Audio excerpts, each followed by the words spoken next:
They say the woods up by Black Hollow eat people whole. Not literally, at least, not in the way you might think. It starts subtle. A forgotten trail here, a vanished hiker there. Maps don't label the area anymore, though it used to have a name. Locals call it the Devil's Thicket. The trees are too quiet, too still, like they're waiting for something. The wind doesn't howl, it whispers. When Sam Carter's uncle left him the cabin in Black Hollow, he should have walked away. Sold the land, burned the deed, and forgotten it ever existed. But Sam was broke. Jobless. Reeling from a brutal breakup and desperate for somewhere anywhere to disappear for a while. He packed up his life, took his dog Rex, and headed deep into the forest. That was the first mistake. The second was thinking the cabin was ever truly empty. The drive up took longer than expected. By the time Sam reached the narrow gravel road twisting through the forest, dusk had already dipped the sky in burnt orange and bruised purple. Trees leaned in from both sides like old men gossiping, their gnarled branches clawing at his windshield. His dog, Rex, a German shepherd with more bravery than sense, growled low as the tires crunched over the thinning path. A battered wooden sign, barely legible through the moss and rot, read.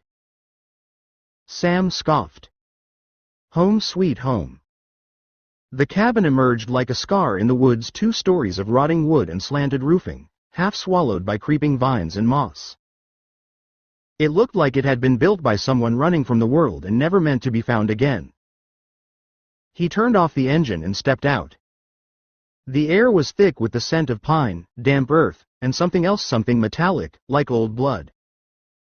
Rex sniffed the air and whimpered. Relax, boy. Just old wood and loneliness. But as the night settled in, Sam would start to realize, loneliness was never the cabin's problem. Inside, the cabin was surprisingly intact. Dusty, sure. Cobwebbed, definitely. But nothing some sweeping and elbow grease couldn't fix. There was even running water, though it groaned like something resenting being awakened. The place had a cold, unnatural stillness. No bugs. No rustling critters in the walls. Just silence, so thick it felt alive. He lit the fireplace and unpacked. The second floor had a single bedroom with a bed frame, a moldy mattress, and a closet that creaked open on its own. That night, Sam lay awake long after Rex had fallen asleep at his feet. The wind outside wasn't just wind. It almost sounded like words. A voice. Faint, almost inaudible. You're not alone. He sat up straight, heart pounding. Silence. He chuckled nervously and rubbed his eyes. Too much coffee. But deep down, something had started to shift. A presence awakening. Watching. Waiting. The next morning brought little comfort. Sam explored the surrounding woods, hoping to map out the property. But the deeper he went, the more disoriented he felt. The trees were too dense. Paths vanished behind him. And the same crow followed him the entire time, watching from the branches with eyes like black marbles. Rex barked constantly, ears pinned, hackles raised. The dog kept glancing behind them, as if something followed. By noon, they returned to the cabin. Sam tried to shake it off. Back inside, he noticed something odd. The closet door upstairs was open again. And not just open wide open, despite him closing it before bed. Rex growled and refused to go near it. Sam shut the door and wedged a chair under the knob.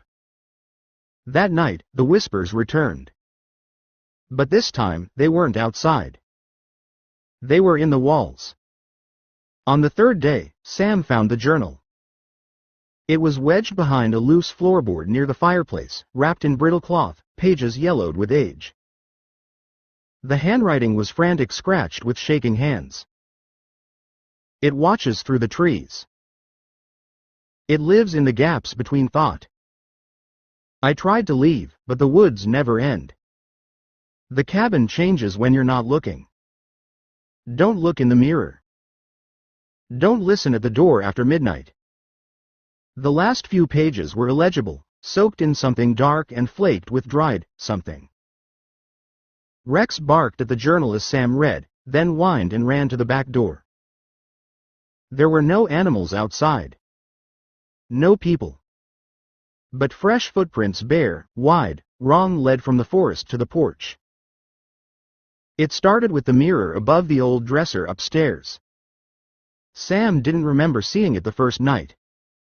Now, it sat prominently in the bedroom, its glass cloudy and warped. That night, as he brushed his teeth in the dark with only a flashlight, he caught a glimpse of something behind him in the mirror. A tall, pale figure. No face. No eyes. Just a smooth mask of flesh and antlers curling upward like branches. He turned around nothing. When he looked back, the mirror was empty again. Rex didn't sleep that night. Neither did Sam. Because now, the whispers had grown teeth. By day 5, the forest changed. No matter how far he walked, Sam ended up back at the cabin. Trees moved when he wasn't looking. A dead deer was nailed to a tree trunk, its eyes gouged out and a symbol carved into its chest, a spiral intersected by 3 jagged lines. He tried calling for help. No service. He smashed the mirror. It bled. That night, the closet door stood open again, and inside it stairs. Spiraling down into darkness that didn't belong inside a 2-story cabin. Rex growled at the threshold, but wouldn't step past it. Sam should have turned back. Instead, flashlight in hand, he descended. The air beneath the cabin was wrong. It was colder than it should have been. Not just cold, ancient. Like the breath of something that had never been human.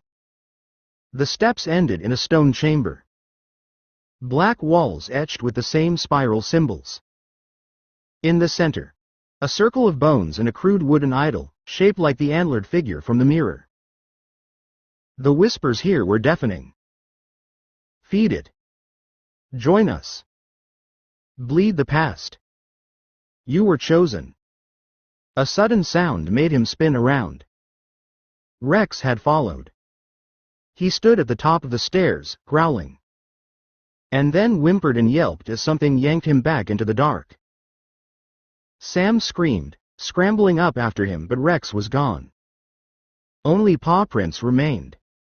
And blood. Sam tried to leave. He packed a bag, grabbed his car keys, and bolted. The forest wouldn't let him. The trees moved. Roads looped back. At one point, he saw his own car drive past him on the opposite road, his own terrified face in the window. Back at the cabin, he destroyed the idol. Burned the journal. Screamed at the walls. But that night, the cabin changed. Doors led to nowhere. Windows opened to black voids. The fireplace roared without wood. And in the corner of every room, he saw it, the tall figure. Antlers brushing the ceiling. Watching. When the clock struck midnight, the bedroom door creaked open. Not the closet. The front door. Rex stood there twitching. Eyes black. Mouth slack. Bloodied. Behind him, the forest walked. They never found Sam. Not really. When rescuers eventually stumbled on Black Hollow months later, they found the cabin standing perfectly intact. No signs of struggle. No blood. No Sam. But there was something off.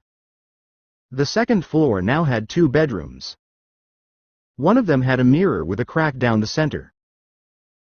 The other had a closet. And inside that closet were stairs. Place is kind of creepy but quiet. Good for writing. Heard something last night. Maybe a raccoon. Closet won't stay shut. Thought I saw someone in the weird dreams. Rex is barking non-stop. There's a staircase in the closet. Didn't see it before. Going to check it out.